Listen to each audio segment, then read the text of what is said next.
morning, job seekers, and welcome to Lucas County, Ohio Means Jobs, Jobs in the 419.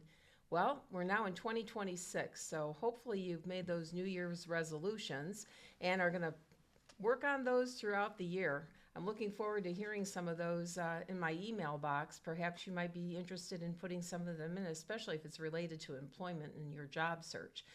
But today, I wanted to start the new year off with one of our partners here at Ohio Means Jobs at the American Jobs Center. And you may or may be pleasantly surprised to learn who this partner is. Some people might say to yourself, why? LMHA, Lucas County Metropolitan Housing? This is an opportunity today for you to learn more about this partner and their relationship to the American Jobs Center. We both have a goal in mind, and that has to do with employment, stability, and helping people reach some of their financial goals. So today with me is John Keegan, and he is the Section 3 coordinator for LMH. And you might ask yourself, what is Section 3? Well, he's going to be prepared today to tell us a little bit more about that and how his relationship coordinates with the American Jobs Center here of Lucas County. So welcome, John. Well, I'm happy to be here. Thanks for having me. So can you clarify for us what a Section 3 coordinator does and what that means? Yes, I can. All right.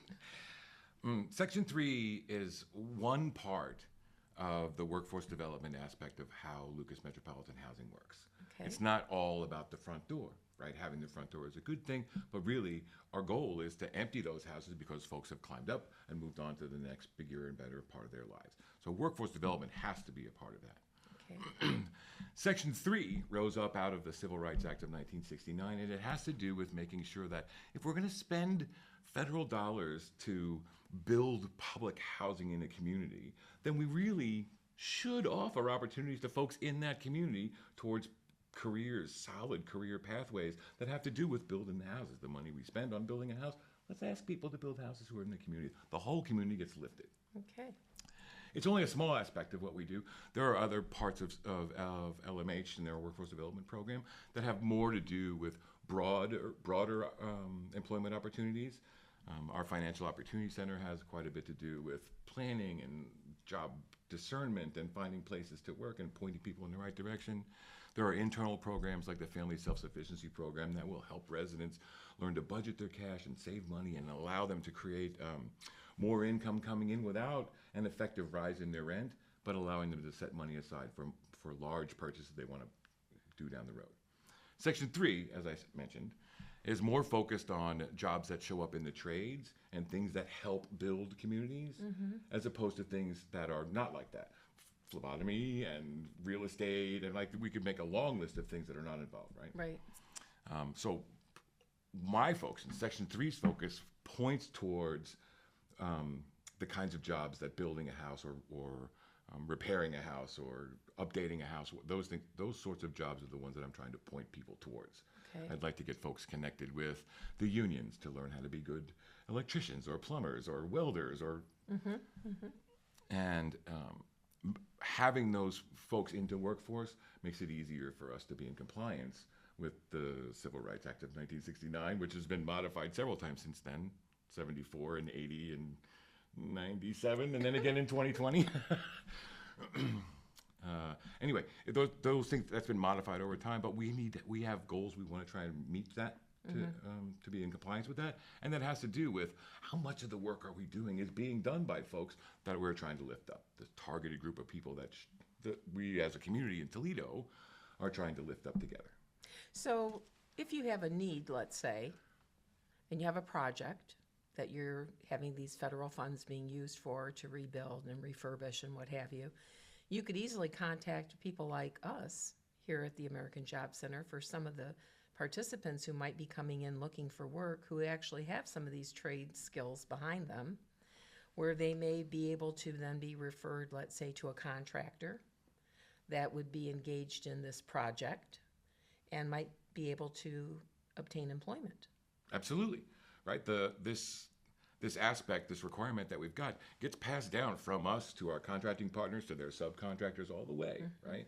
And again, this aspect of let's invite folks who really need to lift, let's invite them into this project and help them be part of it.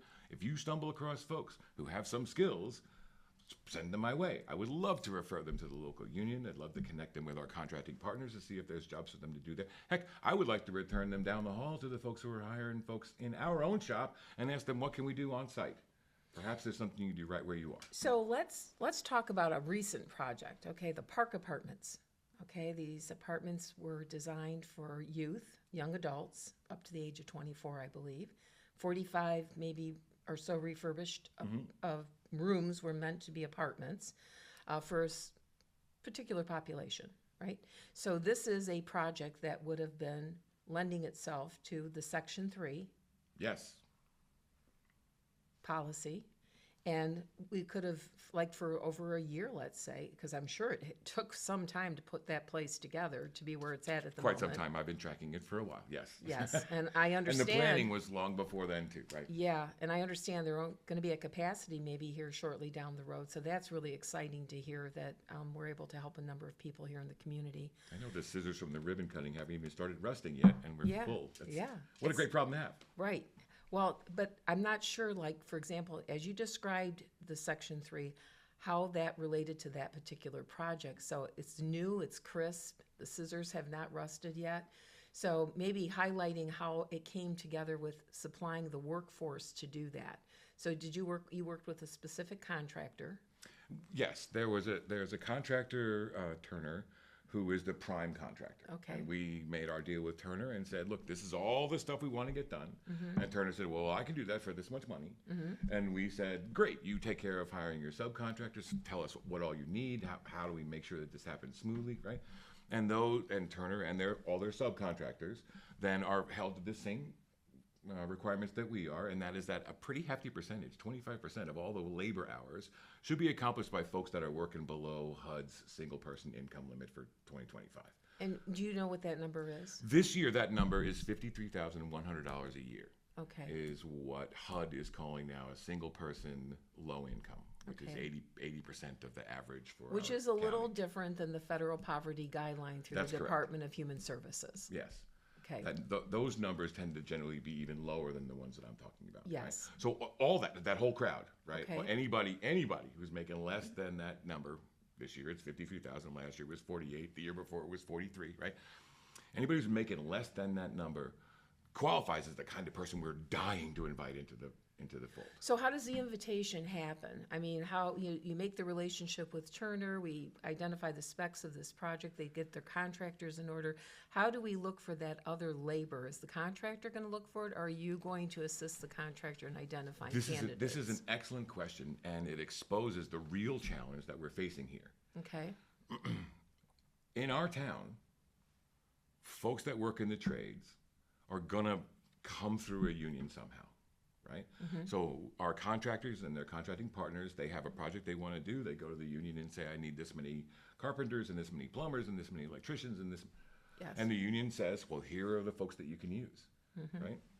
So in order for us to try and find enough people that are making less than this number per year, we really have to depend on the unions and the contractors to bring those folks in. Because in the trades, it doesn't take long to get above that number.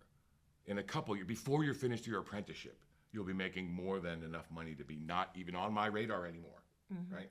So the challenge then becomes, how can we flood the apprenticeship programs with so many new folks who are using this as a path to climb from where they are to where their next thing is, that at any given project, 25% of the labor is going to be done by folks who are busy trying to get this path going. And the other thing I'm thinking too is, we're talking about a project, the Park Apartments, but for the sake of the scope of housing that is available in the community through LMH, right? Right.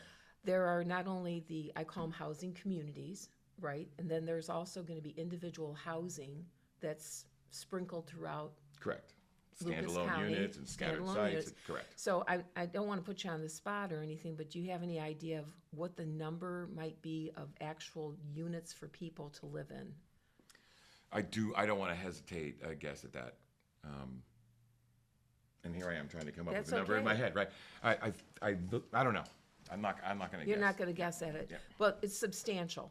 It is. It's more than 1,000 front doors, but I Right. don't want to. But people come and go, and there still would be a need for refurbishing, renovation, where you still would have to hire contractors Yep.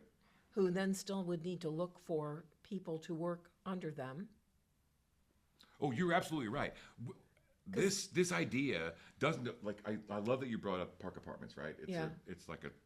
We're very proud of it, right? And I love that you brought it up. But the overwhelming majority of our projects are not big, giant projects like Park or Collingwood Green or like it's not big stuff like that. It's mostly getting houses ready for the next person to move in. Okay. Right? There's a resident that used to be one of our team members and has found the way to move on to whatever's next for them, and now we've got an empty space. We want to make sure it's worth living in for the next family. And so we go in and we update things and we keep all of those projects, this ongoing, steady trickling of we need to keep things moving. And this could still be done with people through Section 3. Absolutely. And in fact, we're sort of bound to make sure we offer those opportunities, right? That's the spirit of the code, the federal code that we're trying to be in compliance with. The spirit of that is make the invitation. I can't force you to do it. I can't, none of that. But I do need to make sure that people realize that we want to invite people to this next thing. Our goal is to create empty places.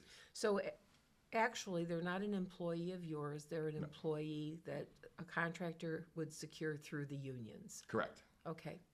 So the ticket would be then, when we're talking about in-demand occupations here, I think it's helpful for our viewers to understand things about Section 3, because this is an opportunity to connect with a contractor, perhaps through the union, and get some, hands-on training, an apprenticeship, let's say, where you can definitely build your skills and earn more money.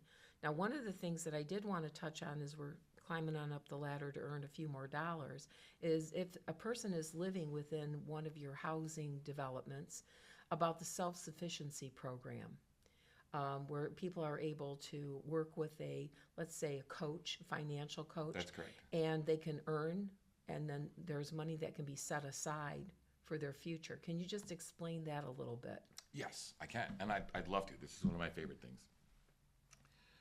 I had mentioned that Section 3 is just a small part of our workforce development arm of what we do, right? The program, the Family Self-Sufficiency Program, FSS, if you hear it, that's what you want to think, FSS. That program is built around trying to find ways to help people save money and learn how to work with this new income, all this flood of new cash that comes in as they engage with you and find a new job, right? So the idea behind it is, in most cases, when your income goes up, your rent goes up, right? Your rent is a proportion of your income, and that they move along linearly together. LMH residents who are part of the Family Self-Sufficiency Program, their rent is not affected by the increase in this income. Wow. Right? The price of your rent will still go up based on a proportion of your income, but the difference between what your rent was and what your new income number is, that money gets set aside in an account. You hook up with your coach, and your coach talks to you about what is your budget and what are we really saving this money for, and how do we find best ways to reach those goals, and what are the little steps to make the big step. That program will connect you with someone who, just like you guys, will connect you with someone who will help you think clearly as you're trying to plan for what comes down the road. Most of the time when you find yourself in this stage in life where you're living minute to minute and paycheck to paycheck and hand to mouth, you're not thinking 3 months in the future, 8 months in the future, 5 years in the future, right? But engaging with our folks here gives us a chance to slow down and take a breath. You don't have to, we'll set the money aside, it'll be there, don't worry about it, we'll take care of it for you. When you're ready for it, we'll help you spend it on a house or a car or a boat or a motorcycle or your kid's college or whatever you need, right? Yeah. And during that time, they get a chance to engage with us and work with our Financial Opportunity Center and the folks in the FSS program. And in most cases, what will wind up happening is we recognize that the subject matter experts in our area are the folks that work here with you, right? Like, there's no reason not to take advantage of the fact that the programs here will take somebody from what kind of shoes do you need to wear for an interview all the way through to, hey, you've been an entrepreneur for 2 years now. How well are you doing? Let's talk about how that is. Yeah. Like that. So knowing that we can lean on our cooperation, the connection that we have between our two agencies makes it easier for us, right? Like you're good at that, and so when we need the services you offer, we will find the folks that need to go there, and we send them over to you guys, and you can take care of it. In the same way that when you stumble across somebody who says, you know what I'd really love to do is get involved in the trades, you can say, well, go talk to John because he's aligned to the unions and the apprenticeship programs, and he can help you make sure that when you are employed, we can make sure that you get some of this federal dollars that's being spent on housing. So, our audience out there, I'm hoping that you're listening to these different types of advantages that you may have. In particular, you don't have to live within the housing authority, correct? That's correct. The Section 3 program it's colorblind, it's sex blind, none of that matters. The only thing that makes you eligible for this program is whether you're below that income level. Right. And at that point, anything we can do to help you. You don't need to be part of any place that we own, any place that we live. Contact us, and it's our responsibility to invite you to the pathways. I'll connect you where you need to go. Yeah, because we have so many people that we have on our list for the podcast, not to mention people on the outside that are listening to it that are not on the mailing list, that you might be a contender for this. So again, this might have been a complete surprise. I'm hoping it was a little bit of a surprise today because not many people understand the relationship between your agency and ours here at the American Job Center. It's getting nicer and nicer all the time. It is. And by having these conversations, we're able to share with you what we're trying to accomplish and how we're out here trying to improve the quality of life for a number of people so that you reach that level of self-sufficiency where, you're able to maybe breathe once in a while and enjoy doing some things that you didn't have an opportunity to do before because of financial issues. So again, I want to thank John for coming in today, and we may have to have John come back again and maybe bring along another one of his co-workers that does work in some other areas. Yes. Like in the Financial Opportunity Center We're or the happy Job to share Club. about what we do. Yeah. I think we need to be able to show that piece as well because it's like all under one roof, but there's so many different components to it, just like here at the American Job Center and all the partners that we have. So thank you for sitting in today and listening to this, and there's going to be more to come. So thank you again, John, for your time. I appreciate you having us on. We're happy to work with you. Well, wasn't that an excellent opportunity for us to learn more about Lucas Metropolitan Housing? I have to say that very slowly, so I apologize, but otherwise I don't know how it's going to come out. But I wanted to say that we learned something today that I think can be very useful for the job seekers out here. And again, please come to our orientations, learn more about our partners, because this gives you an opportunity to see what we really do in an American Job Center with the partnerships that we have and how we can better serve you to reaching your financial goals and your career goals. So I think that our little conversation today with John was very helpful. So I did want to get us on track again to talk about the labor exchange because there are a number of jobs that have come out. I mean, I was pleasantly surprised to see the list. So today we're not going to go over, and talk about selection of jobs. I just want you to take an opportunity to know that you can identify this list. It's easy to identify. We have some directions here on the screen for you to be able to research that and then pull up some jobs that might be of interest to you.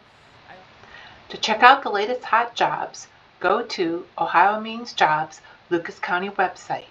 Start by typing omjlc.com. Once the home page opens, look towards the top menu, click on Job Seekers, scroll down, click on the Hot Jobs list. Here you'll find a regularly updated list of in-demand opportunities from local employers, complete with job titles, the company, expiration date, and job ID number to apply. Our team updates this list frequently, so you always have access to the most current opportunities. Once you find a job you are interested in, highlight the job number, Copy it by right-clicking on your mouse or write it down. Then arrow back to the home page. Right-click on your mouse and paste the job ID number into the search bar, or type the number in.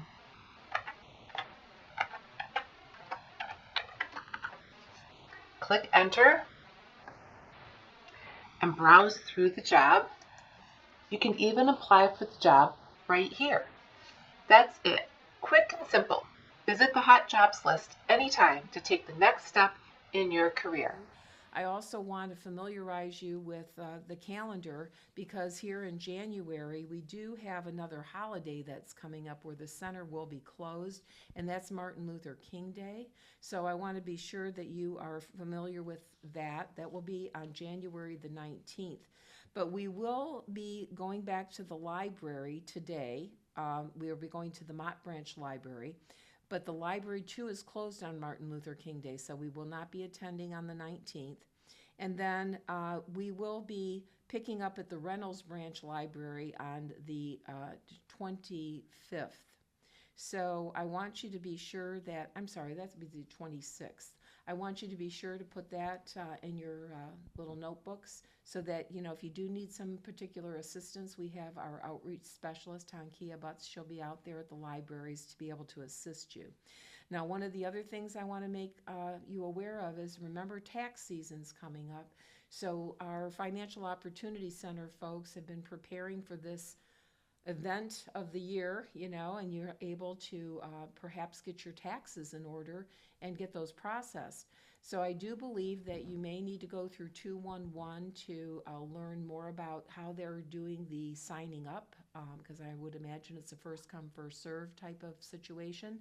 So you're going to want to sign up for that so you can get your taxes processed, and then maybe figure out, you know, what you're going to do with some of that refund you have. Hopefully you'll be able to maybe talk to a Financial Opportunity Center representative and determine what steps you can take to start some savings, and maybe work on your budgets for this new year to see, you know, what changes you can make that can help you and your family.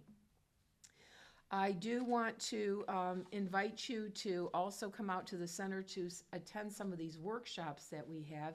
You know, there's nothing like being prepared, right? So we do host our interviewing classes and resume classes, jobs soft skills presentation classes during the week, and that would be on Tuesday, Wednesdays, and Thursdays. So the resume class is on Tuesdays, soft skills on Wednesday, and Thursday would be interview preparation. They're always at 10:30 in the morning. We're usually done by 11:30, quarter to 12 if you want to participate. And then if you want to learn more about what we're doing here, these orientations will highlight all of our partnerships that we have. So those are on Monday at 10:30, Tuesday at noon, and Thursday at noon. So I invite you to come out and see us. Maybe we can talk a little bit about your resolution for the new year as it revolves around your career choices and some changes that you might need to make with careers. And we'll be happy to assist you in any way that we can. Stay warm, bundle up. And if you need to come over, remember the 19 goes by here at the American Job Center, the shared campus, and we'll be happy to have a conversation with you. So happy job hunting, and we look forward to seeing you in a few weeks.